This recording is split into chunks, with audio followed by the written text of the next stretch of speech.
இயேசுவுக்கே புகழ், இயேசுவுக்கே நன்றி, மரியே வாழ்க. அலியும் ஆண்டவரின் பிள்ளையே.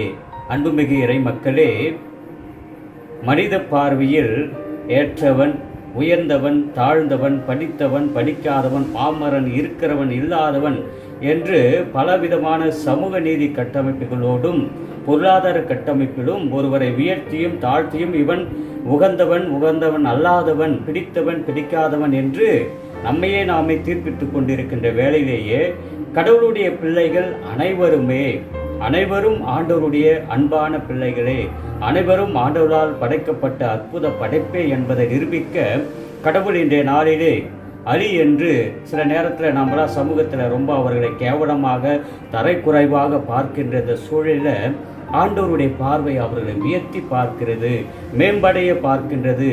அவர்களும் இறைவனுடைய பிள்ளைகள் என்பதை இன்றைய அலியின் அழைப்பு நமக்கு ஒரு முன் உதாரணமாக இருக்கின்றது. திருத்துதர் பணி 8ஆம் அதிகாரம் 26 முதல் 40 பிலிப்பை ஆண்டவர் அழைக்கின்றார். பிலிப்புக்கு கொடுக்கப்படுகின்ற அழைப்பு இதோ எத்தியோப்பியாவை சார்ந்த எத்தியோப்பிய அரசியான கந்தகியின் நிதி அமைச்சர். இந்த காலத்தில் அலி என்பவர்களுக்கு வேலைவாய்ப்பு கிடைப்பதற்கு எவ்வளவு ஒரு பெரிய கஷ்டமாக இருக்கிறது. அவர்களை நாம் தரக்குறைவாக பார்க்கிறோம். ஆனால் அந்த காலத்தில் இந்த அலி அவர்களுக்கு அல்லது திருநங்கைகளுக்கு இந்த எத்தியோப்பியனுடைய அரசினுடைய கந்தகியினுடைய நிதியமைச்சராகவே இவர் பணி செய்கிறார். இவர் எருசலேமுக்கு சென்று இறைவனை வழிபட்டு விட்டு திரும்பி வரும்பொழுது எசேயா நூலை படிக்கின்றார். அவற்றுக்கு விளக்கம் தெரியவில்லை. அந்த விளக்கத்தை பிலிப்பு கொடுக்கின்றார். அவர் திருமுழுக்கு பெறுகின்றார். கடவுளுடைய உகந்த மகனாக மாறுகின்றார்.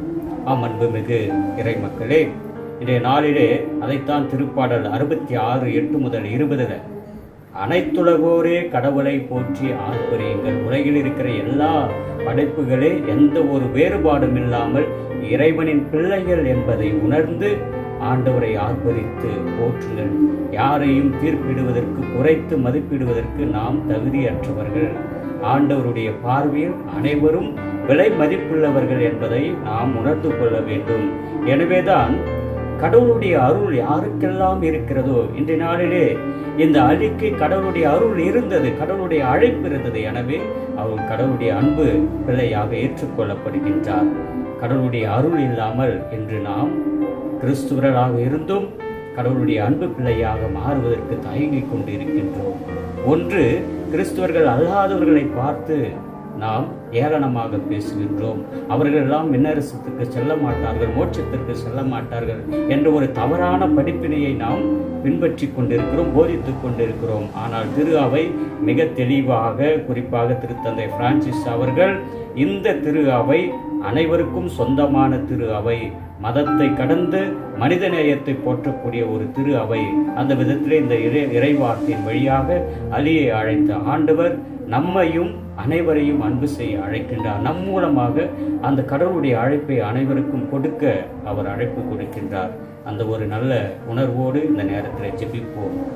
என்றும் வாழும் எல்லாம் அல்ல இறைவா, அலியையும் அழகாக அற்புதமாக உடைய பணியை செய்ய, இறைவார்த்தை படிக்க, தியானிக்க அழைத்தவரே, எங்கள் சமூகத்தில் இந்த அலி திருநங்கைகளை நாங்கள் போற்றி மதிக்கவும், அவருடைய மனித நேயத்தை போற்றவும், அவர்களோடு நல்ல முறையில் பழகவும், நல்ல வார்த்தை அவர்களுக்கு பேசவும், அவர்களை இகழ்ச்சியோடு பார்க்காமல் புகழ்ச்சியோடு உம்முடைய படைப்பு என்பதை நாங்கள் ஏற்றுக்கொண்டு உம்முடைய இறை வார்த்தையை அவர்களுக்கும் எடுத்துச் சொல்லக்கூடிய ஆசீர்வாதத்தையும் அருள் வரங்களையும் நிறைவாக பொழிவீராக. ஆமென். இயேசுவுக்கே புகழ், இயேசுவுக்கே நன்றி, மரியே வாழ்க. அலியும் ஆண்டவரின் பிள்ளைகளே.